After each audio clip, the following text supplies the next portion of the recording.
What is the day in the life of a chicken like? What's happening inside of those barns with chicken behaviors? I don't know, but that's exactly why we came to Michigan State University, and I am standing next to an assistant professor in the animal science department here at Michigan State University, Janice Sigford. What are the chickens doing in there? How do we know?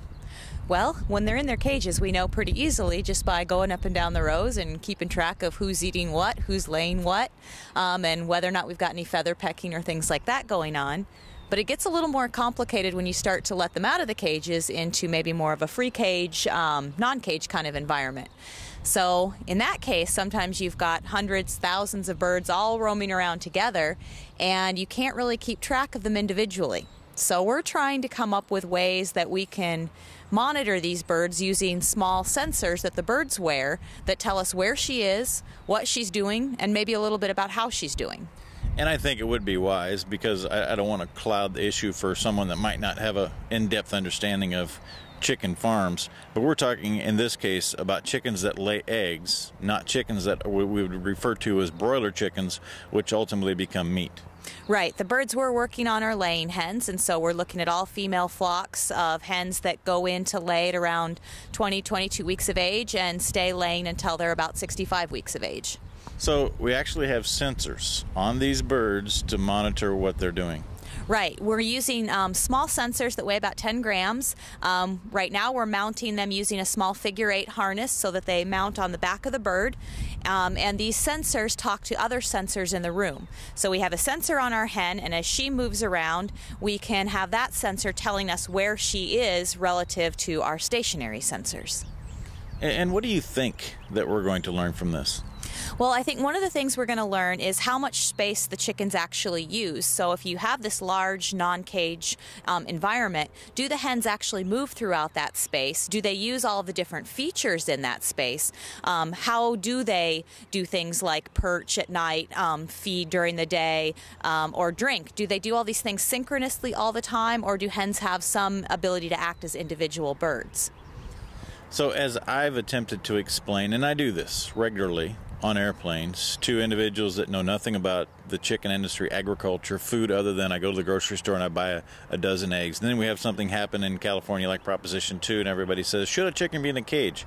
I have said that chickens are quite content in a cage because their performance has never been paralleled. In fact, if we remove the stress, the outside factors, predators, environment, feed and water adequately on a daily basis, we increase performance and production. You're telling me, because we're looking at these additional behaviors, that simply looking at the performance of the animal is not enough? The performance gives us a good baseline of whether or not her biological function is doing okay, but we don't necessarily know a lot about the internal state of the bird, whether or not she's frustrated or distressed or content.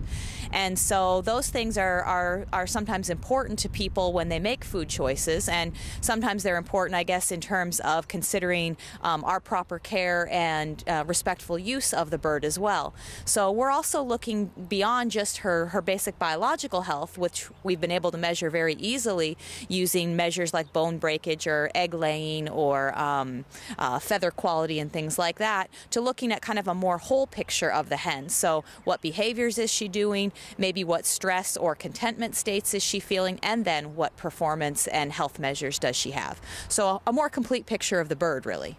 How long have you been looking at this through the eyes of sensors? We've been working on the sensors, let's see, since probably about 2007, and then we started really getting more into the bird-mounted sensors in about 2008.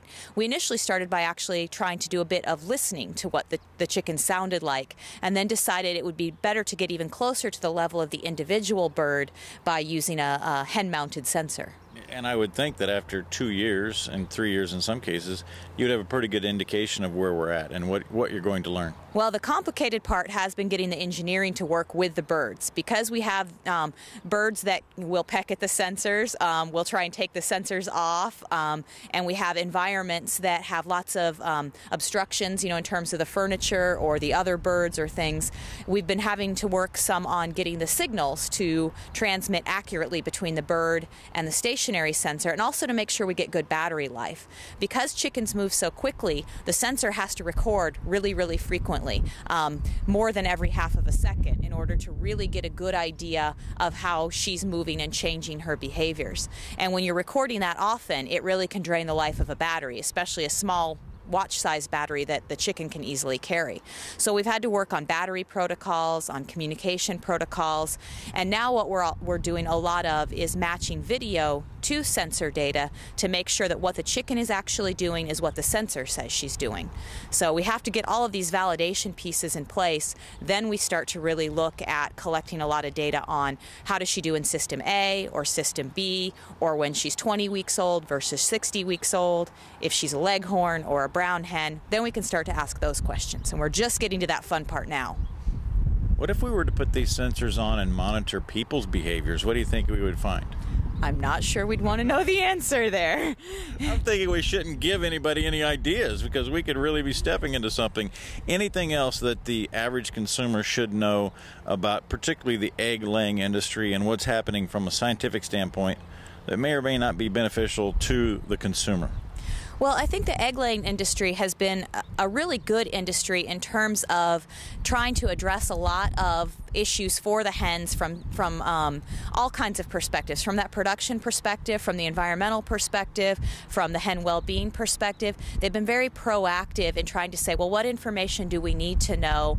How can we make these design improvements and still keep the cost of production low? So they're trying to actually do a really good job of looking at the system as a whole, and how it's being impacted by a range of different pressures from the outside as well as economic drivers. So I would say that, you know, the egg industry, you know, is a really nice example of where you have a group that's trying to look for a sustainable kind of future, and also that's doing a lot of work looking at the system from a whole. And so a lot of the practices that they're doing currently, even with birds in cages, really do try to make the hens have a good quality of life while managing environmental and cost factors. So they've done a nice job of balancing, and now they're just looking for even other additional ways to go about things that maybe can satisfy a broader perspective of consumers and niches. Have you ever thought that there is such a few number of people that really care about this, that we really shouldn't be wasting the time and energy? Because I think if you look at the bottom line, 2% of the American population cares about what we're talking about. 98% care that the food's available, it's affordable, and it's safe.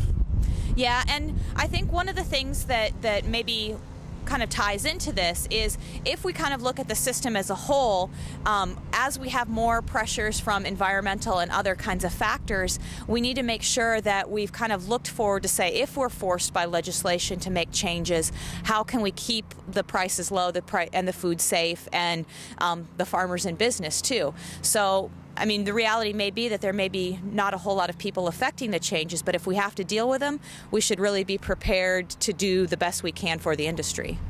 Really what we're talking about is not happy with status quo. We often talk about the land-grant institutional system that has provided us the science and the technology to enable an efficient food supply.